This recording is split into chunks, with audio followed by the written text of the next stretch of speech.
দর্শক আমন্ত্রণ জানাচ্ছি যমুনার বিশেষ আয়োজন ডক্টর সন কলে। আপনাদের স্বাস্থ্য বিষয়ক নানান প্রশ্ন এবং সেসব কিছুর তাৎক্ষণিক সমাধান নিয়ে আমাদের এই বিশেষ আয়োজন। আমাদের সাথে থাকছেন দেশ বরেণ্য এবং আধুনিক চিকিৎসা বিজ্ঞানের দক্ষ চিকিৎসকরা এবং সারা আয়োজন জুড়ে সাথে আছি আমি ডাক্তার সিদ্রা ইকবাল। আমাদের সাথে আজ একজন অতিথি রয়েছেন যিনি কথা বলবেন স্তন ক্যান্সার নিয়ে এবং তিনি আছেন doctor Ali Nafisa, oncoplastic surgeon, ল্যাব-8 ক্যান্সার হাসপাতাল। আমাদের বিশেষজ্ঞ চিকিৎসকের পরামর্শ পাওয়ার জন্য ফোন করুন 982405 নাম্বারে। ডাক্তার আলী নাফিসা, স্বাগত জানাচ্ছি আপনাকে ডক্টর সন কলে। ধন্যবাদ। ব্রেস্ট ক্যান্সার বা স্তন ক্যান্সার নিয়ে আমরা কথা বলবো এবং আমরা জানি প্রতি 8 জন নারীর মধ্যে একজন নারীর হচ্ছে এই স্তন ক্যান্সারে আক্রান্ত হওয়ার একটা ঝুঁকি রয়েছে এবং 2025 সালে এসেও আমরা এই বিষয়ে কথা বলতে এখনো সংকোচ বোধ করি এবং যেমনটা আমরা জানি যদি স্তন ক্যান্সার সময় মতো শনাক্ত হয়ে যায় তাহলে সম্পূর্ণভাবে কিন্তু নিরাময়টাও সম্ভব। তো প্রথমে একটু আমি জানতে চাই, আজকে সব সংকোচ বাধা বাদ দিয়ে আমরা আজকে স্তন ক্যান্সার নিয়ে কথা বলতে চাই এবং জানতে চাই স্তন ক্যান্সার আসলে কি। অ্যাকচুয়ালি ক্যান্সার জিনিসটাই হচ্ছে আনকন্ট্রোল গ্রোথ, মানে আমাদের গ্রোথটা যখন কন্ট্রোলের বাইরে চলে যায় তখন এটাকে ক্যান্সার বলে এবং এটা যখন ব্রেস্টের টিস্যু থেকে হয় তখন সেটাকে স্তন ক্যান্সার বলছি আমরা। তো আসলে ব্রেস্ট ক্যান্সারটাই আমাদের জন্য ভয়াবহ যদি এটা আমরা লেট ডায়াগনোসিস করি, আর যদি আমরা আর্লি ডায়াগনোসিস করি এটা আসলে কিছুই না, এটা রোগ মাত্র। আচ্ছা, তো প্রথমে আরেকটা বিষয় এখানে চলে আসে যে স্তন ক্যান্সার হয়েছে কিনা সেক্ষেত্রে আসলে আমরা কিভাবে বুঝবো, তাহলে সাধারণ লক্ষণগুলো আসলে কি কি আছে? অ্যাকচুয়ালি রোগীরা ওয়েট করে থাকে যে আমি বুঝবো যে আমার হয়েছে তবে ডক্টরের কাছে যাব। এটাই বাংলাদেশের সবচেয়ে পিছিয়ে পড়ার কারণ, যে আমি বুঝবো দেন যাব। এই জন্য আমি বলবো যে লক্ষণ জানার চাইতে আপনার জানা দরকার কখন যাব। 35 বছর বয়স হয়েছে সুতরাং আমি চেক আপ করবো। লক্ষণ জানতে জানতে রুগী যদি নিজেই লক্ষণ বোঝার পরে আসে তাহলে আসলে এটা অনেক লেট হয়ে যায়। সুতরাং লক্ষণের অপেক্ষা করলে এটা লেট ডায়াগনোসিস। আর যদি আপনি রেগুলার চেক আপ করেন তাহলে 35-এর পরপর 2 বছর পরপর যদি আপনি রেগুলার করেন এটা হচ্ছে আর্লি ডায়াগনোসিস। তারপরেও আমরা বলি যে লক্ষণগুলো ব্রেস্টে কোনো চাকা থাকলে, নিপুল দিয়ে রস আসলে, ইভেন আপনার চামড়া যদি চেঞ্জ হয়, এগুলো হচ্ছে লক্ষণ। বাট মনে রাখবেন লক্ষণগুলো প্রকাশ পাওয়া মানে এটা লেটেস্ট স্টেজ। আচ্ছা, তার মানে হচ্ছে অবশ্যই প্রত্যেকটা নারীর এখানে স্ক্রিনিং এর প্রয়োজন আছে। আমরা হচ্ছে একটা সার্টেন এজের পরে অবশ্যই যাতে হচ্ছে ডক্টরদের কাছে গিয়ে স্ক্রিনিং করি। তো এখানে একটা প্রশ্ন চলে আসে, আমরা কাদের কাছে যাব স্ক্রিনিং এর জন্য? অ্যাকচুয়ালি এটা একটা ভালো কোশ্চেন যে স্ক্রিনিং এর জন্য কার কাছে যাবেন। আমি যেমন অনকোপ্লাস্টিক ব্রেস্ট সার্জন, আমি কিন্তু স্ক্রিনিং করি না, তারপর কিছু রুগী আসলে আমাদের করতে হয়। তো প্রতিটা হাসপাতালে কম বেশি যারা আর কি ব্রেস্ট নিয়ে কাজ করে সেখানে কিন্তু স্ক্রিনিং সাইট থাকে, যেখানে যারা এক্সপার্ট তারা এটাকে স্ক্রিনিংয়ের কিছুই না। আমরা 35 বছর বয়স হলে ম্যামো আলট্রা করি, এক্সামিন করি, দেখি ব্রেস্টে কিছু আছে কিনা, রিপোর্ট যদি ঠিক থাকে ওকে ফাইন। এটার জন্য অ্যাকচুয়ালি খুব বড় একজন কনসালটেন্টের কাছে যাওয়ার দরকার নেই। তবে হ্যাঁ, ডেডিকেটেড যে ব্রেস্ট ইউনিটগুলো আছে, যেমন আমার হাসপাতালে আছে, সব হাসপাতালে ভালো ভালো হাসপাতালগুলোতে কিন্তু আছে যেখানে স্ক্রিনিং করা যায়। আচ্ছা, স্ক্রিনিংকে আমরা কিন্তু অনেক বেশি এখানে গুরুত্ব দিচ্ছি, তার কারণ হচ্ছে ব্রেস্ট ক্যান্সার যখন হচ্ছে ধরা পড়ে তখন একেবারে শেষ স্টেজে গিয়ে কিন্তু ধরা পড়ে এবং তখন হাতে আসলে বেশি একটা সময় এবং বেশি কিছু করবার থাকে না। তাই আমরা চাই যাতে স্ক্রিনিংটা হচ্ছে সময় মতো যদি করা যায় তাহলে আগে থেকে কিন্তু একটা পদক্ষেপ নেওয়া সম্ভব। আচ্ছা, অনেকে বলেন যে পারিবারিক ইতিহাস যদি থেকে থাকে ব্রেস্ট ক্যান্সারে বা স্তন ক্যান্সারে তখন হচ্ছে এই স্তন ক্যান্সার হওয়ার সম্ভাবনাটা অনেকাংশই বেশি, আসলে কি তাই? হ্যাঁ, যদি নর্মাল কোনো রুগী মানে মেয়ে থাকে তাদের ক্যান্সার হওয়ার প্রবণতা হচ্ছে 11%, যেটা 8 জনে 1 জন। কিন্তু পারিবারিক যাদের ইতিহাস আছে, শুধু ইতিহাস না জিনে মিউটেশন আছে, তাদের কিন্তু চান্সটা 80 মানে 80 থেকে 100 ভাগ। BRCA1-2 যেটা তাদের যদি বলি তাহলে তাদের হচ্ছে লাইফ টাইম রিস্ক হচ্ছে 80%, যেখানে অন্যদের 11%, তাহলে 11 থেকে 80। আর যাদের TP53 জিন মিউটেশন তাদের লাইফ টাইম রিস্ক হচ্ছে 100%, মানে লাইফে তার ক্যান্সার হবে। তো এটা কিন্তু আমরা ইতিহাস আছে, মায়ের আছে বলে কিন্তু মেয়ের হয়ে যাবে এমনটা আবার না। আচ্ছা, আমরা মনে করি মায়ের আছে মানে মেয়ে হয়ে যাবে, এটাও না। মায়েরও কিন্তু ক্যান্সার তার মায়ের ছিল বলে হয় নাই। তার মানে এটা কিন্তু পারিবারিক হিস্ট্রি না, কারণ স্পোরাডিক ক্যান্সারই হচ্ছে প্রতি 100টার মধ্যে 95টা ক্যান্সারই কিন্তু স্পোরাডিক। 5% ক্যান্সার হচ্ছে পারিবারিক, যে পরিবারে ছিল তাই হয়েছে। এখানে আরেকটা ডাইলেমা হয়ে গেছে, একটা রুগীর যদি ক্যান্সার হয় সে বলতে চাচ্ছে না, কারণ মনে করছে যে পারিবারিক ক্যান্সার হচ্ছে তার মেয়ে, তাহলে বিয়ে সাথী বা সামাজিক ঝামেলা হবে। এটা কিন্তু একটা ভুল ধারণা। অর্থাৎ হচ্ছে এই জায়গাটা থেকে আমাদের চলে আসতে হবে যে পরিবারের কারো ক্যান্সার মানে যে আমার ক্যান্সার তা না, এবং তারপরও সতর্কও কিন্তু থাকতে হবে যে পরিবারের চান্স তো সবার আছে, 11% সবারই আছে, এবং এই চান্সটা থেকে কিন্তু যে বড় ধরনের কিছু হয়ে যেতে পারে সেখান থেকে বের হয়ে আসবার জন্যই কিন্তু আমরা স্ক্রিনিং এর কথাটা বারবার বলছি। আচ্ছা, তাহলে পরীক্ষা নিরীক্ষারও তো এখানে একটা ব্যাপার আছে যে কি কি পরীক্ষার মাধ্যমে হচ্ছে আমরা আসলে স্ক্রিনিং ব্যতীত আর কি কি পরীক্ষা রয়েছে যার মাধ্যমে আমরা জানতে পারি যে ব্রেস্ট ক্যান্সার হয়েছে কিনা? আমরা স্ক্রিনিং এর জন্য যেটা করি, আমরা ডক্টররা আগে এক্সামিন করি দুইটা ব্রেস্টে হাত দিয়ে। তবে হাতে কিছু পাওয়া গেল না মানেই যে ক্যান্সার নাই তা কিন্তু বলা যাবে না, কারণ ব্রেস্ট একটা বড় জিনিস, সে তার মধ্যে যে ছোটখাটো কিছু ক্যান্সারের শুরু হয়ে থাকে ওটা কিন্তু হাতে পাওয়া যায় না, না রোগীর হাতে না ডাক্তারের হাতে। এই জন্য আমরা ম্যামোগ্রাম করি। ম্যামোগ্রাম আল্ট্রাসাউন্ডের চাইতেও আর্লি ক্যান্সার আপনাকে ডিটেক্ট করতে পারে, এবং ডিজিটাল ম্যামোগ্রাম বা টোমোসিনথেসিস ওদের হচ্ছে ডিটেকশন রেট 95%। সুতরাং ম্যামোগ্রাম আমরা এই জন্যই 2 বছর পর পর করি, এবং কিছু কিছু ক্ষেত্রে আমরা ম্যামোগ্রামের সাথে আল্ট্রাসাউন্ড করি। আল্ট্রাসাউন্ডটা ইজিলি অ্যাভেলেবল সব জায়গায়, কিন্তু ম্যামোগ্রাম হচ্ছে স্ক্রিনিং এর মেইন টুল। আচ্ছা, এই হচ্ছে মানে ম্যামোগ্রামটাই হচ্ছে স্ক্রিনিং এর মেইন। ধরুন একজন রোগী হচ্ছে প্রতিনিয়ত স্ক্রিনিং করে যাচ্ছেন, তারও ব্রেস্ট ক্যান্সার ধরা পড়েছে একটা পর্যায়ে গিয়ে, এবং একজন রোগী স্ক্রিনিং করতেন না, লাস্ট স্টেজে গিয়ে এসেছেন আপনার কাছে ব্রেস্ট ক্যান্সার বা স্তন ক্যান্সার নিয়ে, তো সেই ক্ষেত্রে হচ্ছে কার ট্রিটমেন্টটা কীরকম হবে বা কার হচ্ছে ঝুঁকিটা কতটুকু বেশি? অ্যাকচুয়ালি যে রুগীটা বুঝতে পারলো তারপরে আসলো, তার মানে একটা চাকা হয়েছে, সে বুঝেছে। তো একটা রুগী যখন চাকা বোঝে তখন ক্যান্সারটা 3 থেকে 4 সেন্টিমিটার হয়ে যায়। তাহলে 4 সেন্টিমিটার একটা ক্যান্সার মানে স্টেজ 2 বাদ দিয়ে 3 চলে যায়, বগলও ক্যান্সার চলে যায়, তাহলে সেটা আর্লি স্টেজ হলো না। আর যে রুগীটা স্ক্রিনিং করছে, করতে করতে একসময় তার ধরা পড়লো, তখন সেই ক্যান্সারটা দেখা যায় 1 সেন্টিমিটারেরও নিচে। সুতরাং একটা ছোট আর একটা বড়, এই দুইটা চিকিৎসা আকাশ জমিন তফাৎ। কারণ যে ক্যান্সারটা ছোট সেটা আমরা শুধু টিউমারটা সরালাম, বগলেও হয়তো যায় না, বগলে একটা ছোট অপারেশন করলাম, তাতে ব্রেস্ট প্রিজার্ভ হলো।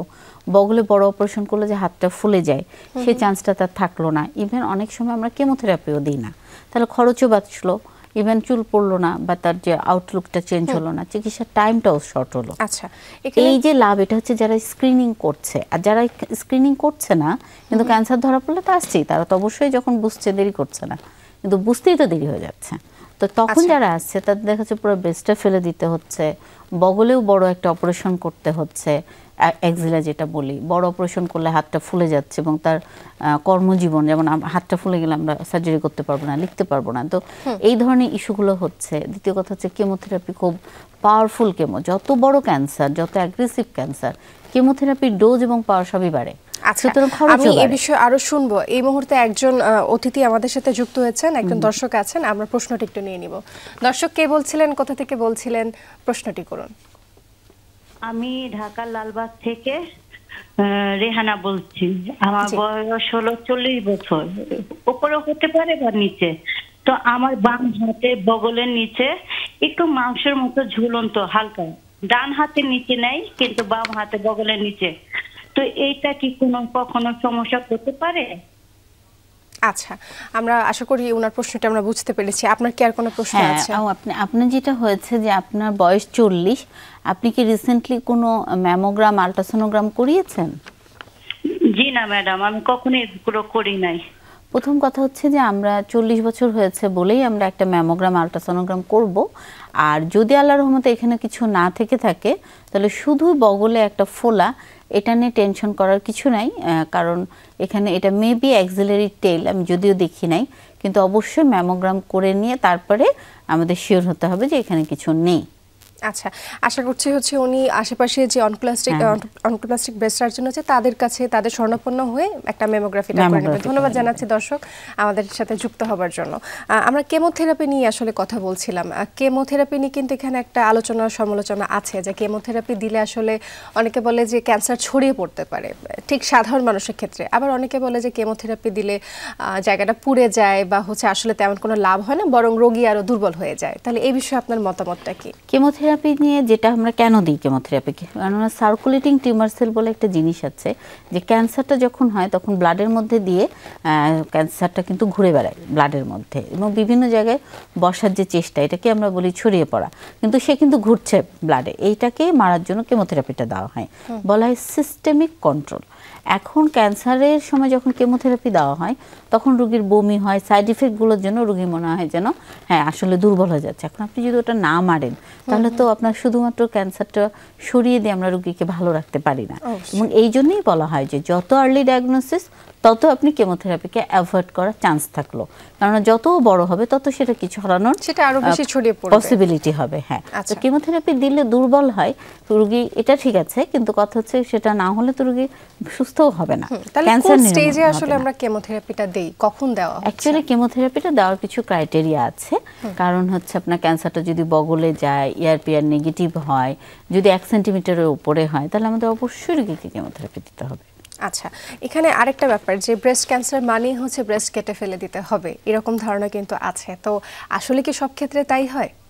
অ্যাকচুয়ালি ব্রেস্ট ক্যান্সার মানে ব্রেস্ট ফেলে দেওয়া না, কারণ হচ্ছে ক্যান্সারের সাথে ব্রেস্টের একটা সাইজের একটা প্রপোর্শন আছে, তো আমরা সেটা মেনটেন করতে পারলে তখন আমরা ব্রেস্টটা প্রিজার্ভ করেই ক্যান্সারটা সরাতে পারি। এবং সত্য হচ্ছে ক্যান্সারের চারিপাশে মার্জিনটা ক্লিয়ার হতে হবে। আমাদের দেশে যেটা হয়েছে যে আমাদের দেশে রোগীরা ঘরের কাছে হাসপাতালে চিকিৎসা করতে চায়, সেখানে সব ফ্যাসিলিটিস যদি না থাকে তাহলে তো ব্রেস্টটা প্রিজার্ভ করতে পারবে না সে ডক্টর। কারণ আমি যখন একটা ব্রেস্ট প্রিজার্ভ করে অপারেশন করি তার জন্য আমার থাকে একটা ফ্রোজেন সেকশনের ফ্যাসিলিটিস, অপারেশন থিয়েটারে থাকে আল্ট্রাসোনো, এবং অবশ্যই এই যে আমাদের ছোট ছোট ক্যান্সারগুলো দেখার জন্য থাকে ওয়্যার। আরো বেশি আমার যদি মনে হয় আমি কনফিডেন্ট পাচ্ছি না, এত কিছু থাকে, মেডিকেল অনেকগুলো অনেক কিছু লাগে, এটা আপনার বাড়ির কাছের হাসপাতালে তো আসলে হবে না, হাসপাতাল ডেডিকেটেড থাকতে হবে যেখানে সব ফ্যাসিলিটিস গুলো আছে, তবে প্রিজার্ভ করা যাবে। আচ্ছা, তো এই মুহূর্তে হচ্ছে একজন দর্শক আমাদের সাথে যুক্ত হয়েছেন, ওনার প্রশ্নটা আমরা একটু নেই, তারপর হচ্ছে আবারও ফিরছি আলোচনায়। দর্শক কে বলছিলেন, কোথা থেকে বলছিলেন, নাম বলে প্রশ্ন করুন। আমি চিটাগাং থেকে বলতেছি। জি দর্শক শুনতে পাচ্ছি। জি ম্যাম, আমার 3-4 দিন থেকে এই ডান পাশের ব্রেস্টে একটু ব্যথা হয়েছে, ফুলে গেছে। তো আমি ওই ঠান্ডা চাকা দিছিলাম আর প্যারাসিটামল আর রোলেক্স খাইছি, এখন ব্যথা কমছে, মানে পুরোপুরি কমে নাই। এখন আমি কি করব? আপনার বয়স কত মা? বয়স 40 বছর। আপনার কি ডায়াবেটিস আছে? না, ডায়াবেটিস নাই। আচ্ছা, আপনাকে একটু নিকটস্থ হাসপাতালে গিয়ে একটু ম্যামোগ্রাম, আল্ট্রাসোনোগ্রাম করে দেখতে হবে, এবং আপনার ডক্টরকেও, মানে যে ডক্টরকে দেখাবেন ওনাকে দেখালে হয়তো আপনার এই ব্যথার জন্য ওষুধ দিবে। ব্যথা না না না, আপনি আপনার চিটাগাঙে আপনাদের মেয়ে সার্জন অনেকেই আছে আমি যতদূর জানি, আপনি একটু খোঁজ করে তাদেরকে দেখাবেন। সার্জারি বিভাগে। জি দর্শক উনি বলতে চাচ্ছেন আপনি একজন ব্রেস্ট সার্জনকে দেখাবেন, গাইনোকোলজি ডিপার্টমেন্টের নয়, আপনার আশেপাশে যে ব্রেস্ট সার্জন বা অনকোপ্লাস্টিক সার্জন আছে তাদের কাছ থেকে গিয়ে একটা স্ক্রিনিং করে বা একটা ম্যামোগ্রাফি করে তারপর কিন্তু হচ্ছে আপনি এটা শনাক্ত করতে পারবেন, তাই না? যে মায়েরা, যে হচ্ছে গর্ভবতী মায়েরা বা হচ্ছে কি প্রসবের পরে যারা হচ্ছে ব্রেস্ট ফিডিং করে থাকেন, অনেকের ক্ষেত্রে কিন্তু ব্রেস্ট ফিডিংটা তারা করতে পারছেন না, তো এমনটা ধারণা কিন্তু আছে যে যদি হচ্ছে ব্রেস্ট ফিড না করতে পারে তাদের ক্ষেত্রে হচ্ছে ব্রেস্ট ক্যান্সারের বা ব্রেস্ট ক্যান্সারের ঝুঁকিটা অনেক অংশই বেশি থাকে, এটা কতটুকু সত্য? অ্যাকচুয়ালি ব্রেস্ট ক্যান্সারের ঝুঁকি কমানোর জন্য অবশ্যই ব্রেস্ট ফিডিং একটা ইস্যু, যে ঝুঁকি কমে যায়, না খাওয়ালে ঝুঁকি বাড়ে, এটা ঠিক আছে। কিন্তু অনেকেই আবার এটার থেকেও মনে করে যে আমি ব্রেস্ট ফিডিং করিয়েছি সুতরাং আমার ক্যান্সার হবে না। আবার যারা করাচ্ছে না বিভিন্ন কারণে তারা মনে করছে তার কিছু হলে ক্যান্সার হয়ে গেছে।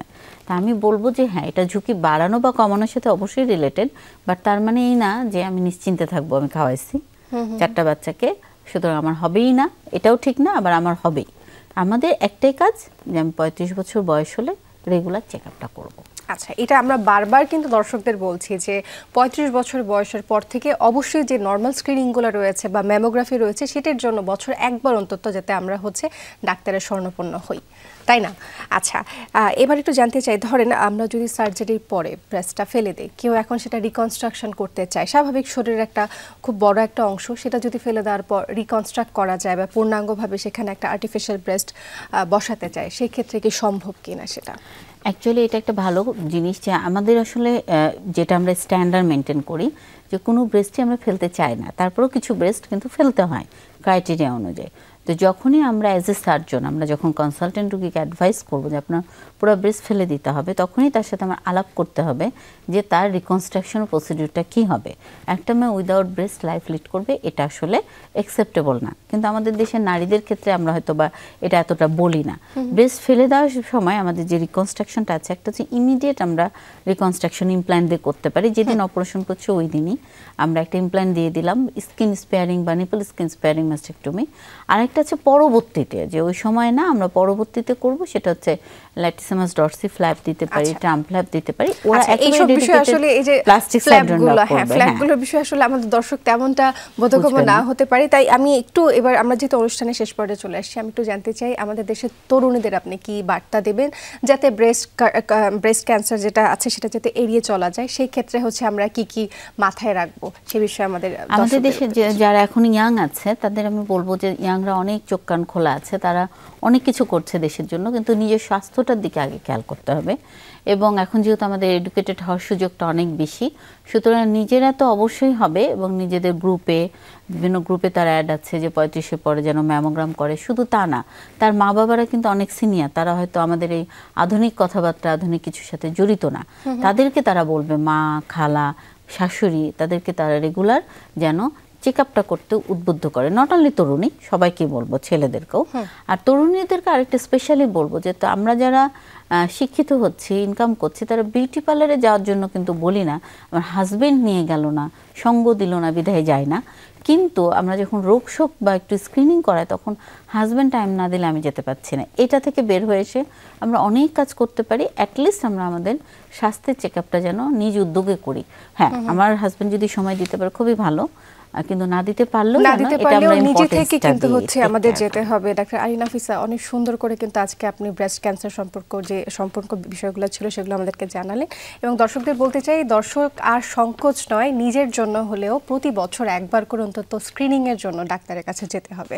ডক্টর সন কল থেকে আজকে বিদায় নিচ্ছি, দেখা হবে আবারও আগামী পর্বে। ধন্যবাদ আপনাদের।